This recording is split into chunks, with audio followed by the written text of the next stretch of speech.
Hey guys, welcome back, and for this video I'm going to show you how to add emojis to photos on iPhone. So first, what you want to do is just open up any photo that you want. So let's say I want to use this photo. I'll just tap on edit, and here at the top right corner you will see a pen icon. Just simply tap on that. So this is called the markup. And if you want to add the text, just simply go to plus icon here on the bottom right corner, then tap on add text. Now you could just tap on it and go to the emoji keyboard right here. Let's say I want to add a heart, and we can now edit the emoji that we have right here.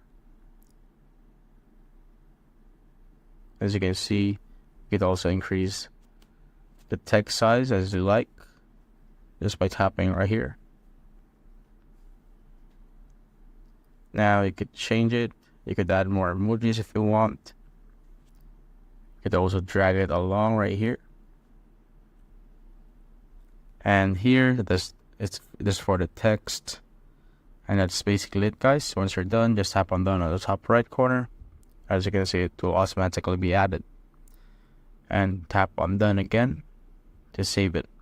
That's basically it, guys. If you have found this video helpful, simply leave a like below or subscribe because it helps reach more people. See you on the next one.